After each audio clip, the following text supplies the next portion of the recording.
12 मार्च 1993 को मुंबई में एक के बाद एक 12 सीरियल ब्लास्ट होते हैं। इन हमलों में 257 लोग मारे जाते हैं और 700 से भी ज्यादा लोग जख्मी हो जाते हैं। ये हमले भारत के बाहर बैठे दाऊद इब्राहिम और उनकी डी कंपनी ने करवाए थे। हमले के बाद उस वक्त महाराष्ट्र के सीएम का स्टेटमेंट आता है कि मुंबई में 12 नहीं 13 जगह पर ब्लास्ट हुए थे। कुछ साल बाद यही नेता अपनी किताब में खुलासा करते हैं कि उन्होंने जानबूझकर ये झूठ बोला था ताकि ये लगे कि इन धमाकों में सिर्फ हिंदुओं को टारगेट नहीं किया गया। रॉ के फॉर्मर ऑफिसर एनके सूद ने अपने एक इंटरव्यू में बताया था कि उस मुख्यमंत्री ने उस वक्त हमले को लेकर झूठ इसलिए बोला था क्योंकि वो दाऊद इब्राहिम का काफी करीबी था। बाद में इस मुख्यमंत्री ने अपनी एक पार्टी बना ली। उस वक्त इनकी पार्टी के बहुत सारे नेता दाऊद के गुंडों से मिले हुए थे और इन लोगों की शय पर दाऊद सारे क्राइम करता था, ऐसा उन्होंने बोला। अब एक दूसरी कहानी सुनिए। 2005 में जावेद मियांदाद के बेटे जुनैद मियांदाद की शादी दाऊद इब्राहिम की बेटी से दुबई के ग्रैंड हयात होटल में होने वाली थी। इंडियन एजेंसीज को लगता था उस वक्त कि ये बहुत सही मौका है दाऊद को पकड़ने का। तब एजेंसीज ने उस बारे में उस वक्त की यूपीए सरकार से परमिशन मांगी तो गवर्नमेंट ने अपने हाथ खड़े कर दिए, कहा कि ना आप लोगों को जो करना करिए, हमें शामिल मत करिए। इसके बाद एजेंसीज ने सोचा कि चलो ये काम छोटा राजन से करवाते हैं जो एक टाइम में दाऊद के बड़े क्लोज था। यही वो टाइम था जब जनवरी 2005 में आज के एनएसए आईबी चीफ के अपने पद से रिटायर हो गए थे। तब एजेंसीज ने उन्हें इस ऑपरेशन की कमान सौंपी थी। डोभाल साहब ने ऑपरेशन की पूरी तैयारी की। छोटा राजन के दो साथियों विकी मल्होत्रा और फरीद को कांटेक्ट किया गया, उनके पासपोर्ट तैयार किए गए, उन्हें भेजने की पूरी तैयारी कर ली गई। डोभाल साहब विकी मल्होत्रा और फरीद को फाइनल ब्रीफिंग दे रहे थे, मगर तभी मुंबई पुलिस का एक डीसीपी वहां आता है और इन दोनों एजेंट्स को गिरफ्तार कर लेता है। डोभाल साहब इस गिरफ्तारी के खिलाफ प्रोटेस्ट भी करते हैं, मगर वो डीसीपी उनकी नहीं सुनता और वो दोनों को गिरफ्तार कर लेता है। इसके चलते इतना बड़ा ऑपरेशन बीच में डिस्टर्ब हो जाता है। इस पूरी घटना का जिक्र करते हुए रॉ के फॉर्मर ऑफिसर एनके सूद ने कुछ वक्त पहले एक चैनल को इंटरव्यू भी दिया था। सूद साहब ने बताया कि अब ऐसा तो नहीं हो सकता कि आईबी का इतना बड़ा ऑपरेशन होने वाला हो और एक डीसीपी फॉर्मर आईबी चीफ की मर्जी के खिलाफ किसी को अरेस्ट कर ले। इसका मतलब क्लियर था कि उस डीसीपी पर उस वक्त महाराष्ट्र के किसी बड़े पॉलिटिशियन का प्रेशर था। उस पॉलिटिशियन के पास उसके सोर्सेज के थ्रू दाऊद के खिलाफ होने वाले ऑपरेशन की जानकारी पहुंच गई और इससे पहले कि आईबी कुछ कर पाती उसने ही ये सारा ऑपरेशन डिस्टर्ब करवा दिया। वीडियो के शुरू में मैंने आपको ये दोनों किस्से इसलिए बताया क्योंकि इसके पीछे अपनी वजह है। आज जो लोग लॉरेंस को हिंदू बताकर उसके नाम की छाती कूट रहे हैं उन्हीं लोगों से ये पूछना चाहता हूं कि जब दाऊद इब्राहिम जैसे लोग मजहब के नाम पर पूरे हिंदुस्तान को बर्बाद करने में लगे थे तब क्या किसी को उसका धर्म नजर नहीं आया?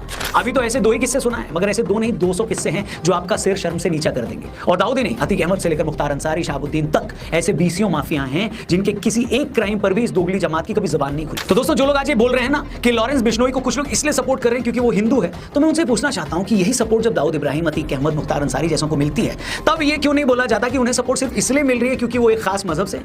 लॉरेंस को रॉ सपोर्ट कर रही है नहीं कर रही है, उसे सरकार सपोर्ट कर रही है नहीं कर रही है, इस पर तो सिर्फ अंदाजा लगाया जा रहा है। उस दाऊद को बचाने के लिए कैसे एक नेता आईबी का ऑपरेशन तक रुकवा देता है ये सबको मालूम है। वो भी उस दाऊद को बचाने के लिए जिसने भारत में 93 के मुंबई धमाके करवाए, 2008 में 26/11 के मुंबई अटैक करवाए, पुणे की जर्मन बेकरी में ब्लास्ट करवाकर 60 लोग मरवाए और 2013 में आईपीएल में मैच फिक्सिंग कांड करवाया और इसके अलावा भी न जाने कितने लोगों को मरवाया, कितनों से वसूली की, कितनों को ड्रग सप्लाई की। वो दाऊद जिसे भारत ही नहीं अमेरिका ने भी मोस्ट वांटेड टेररिस्ट की लिस्ट में डाल रखा है और जिस पर आज भी $25 मिलियन अमेरिकी डॉलर का इनाम है। अब आप ही सोचिए, उस दाऊद को भारत के ही नेता सपोर्ट करते थे, बचाते थे, उसके काले कारनामों में उसकी हेल्प करते थे। महाराष्ट्र का ये नेता ही नहीं, इसके अलावा गुजरात का एक और बड़ा लीडर जो एक टाइम पे एक सबसे पुरानी पार्टी के प्रेसिडेंट का सलाहकार हुआ करता था, वो भी दाऊद का बड़ा क्लोज था और गुजरात में दाऊद का जितना कारोबार था वो सब उन्हीं की मदद से चलता था। यही रीजन है कि 93 से लेकर 2011-12 तक देश में दर्जनों बम ब्लास्ट हुए। इन ब्लास्ट में हजारों लोग मारे गए। हमने यूपी के फॉर्मर डीजीपी विक्रम सिंह जी से अपने पॉडकास्ट पे बात की थी। इस बातचीत के दौरान उन्होंने बताया कि कैसे दो सिपाही अतीक के घर पर किसी मामले में पूछताछ करने चले गए थे। इस बात से अतीक को इतना गुस्सा आया कि उसने उनमें से एक सिपाही को तड़पा तड़पा के मार दिया और उसके टुकड़े करके सड़क पर फेंक दिया। इतना ही नहीं, उस टाइम के सीएम ने अतीक से हाथ जोड़कर ये बोला कि अतीक भाई आप दूसरे सिपाही को छोड़ दें। विक्रम सिंह जी ने हमें यह भी बताया कि किस तरह उस वक्त के मुख्यमंत्री ने अतीक के कुत्ते के साथ हाथ मिलाया था और उस सीएम की वो तस्वीर अखबारों में छपी थी।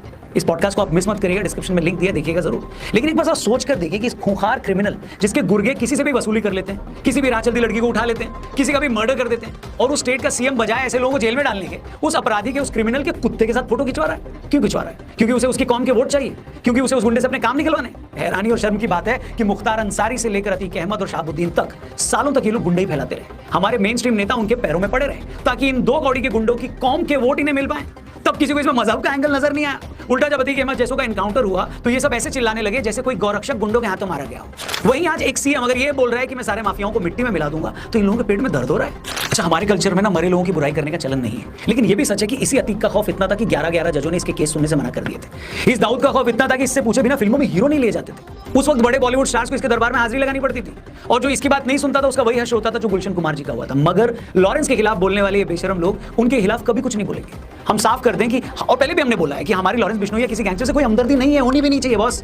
लेकिन टेररिज्म की तरह जो लोग गैंगस्टर की बुराई करने से पहले ये देखते हैं कि उसका रिलीजन क्या है, धर्म क्या है, उनको जरूर शर्म आनी चाहिए। और आज का वीडियो बनाने का मकसद भी यही है।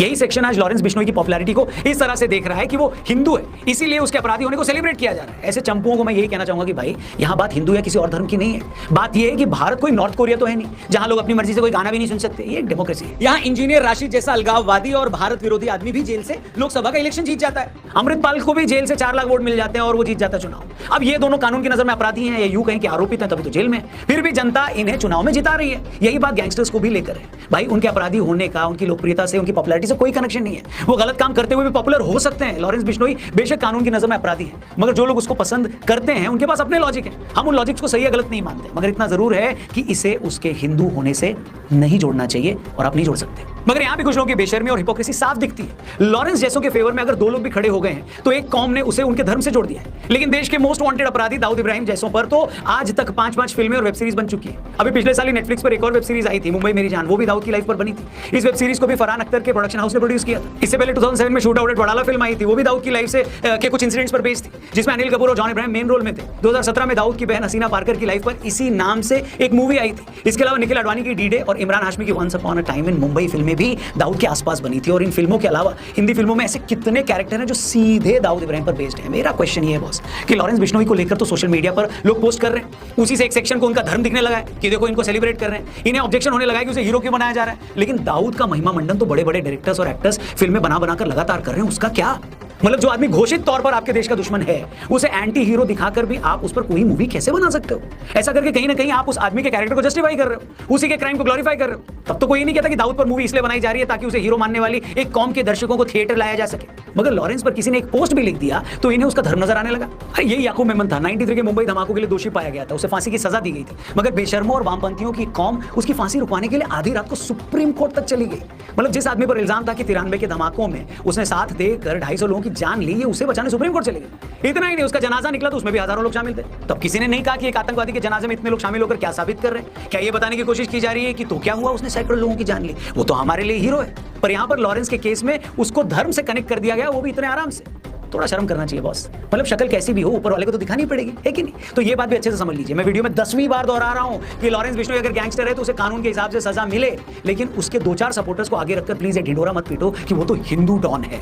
जब इतने सालों तक तुम दूसरे मजहब के डॉन पर कुछ नहीं बोले, जब इतने धमाकों के बाद आज तक तुम आतंकवाद का धर्म नहीं ढूंढ पाए हो, तो एक गैंगस्टर के सामने आने पर उसकी कुंडली और गोत्र चेक करना बंद करना चाहिए। कम से कम मेरे को तो यही लगता है। आपको क्या लगता है कमेंट करके जरूर बताना। वीडियो पसंद आई हो तो इसे प्लीज ज्यादा से ज्यादा लोगों तक पहुंचाना, शेयर करना, चैनल भी सब्सक्राइब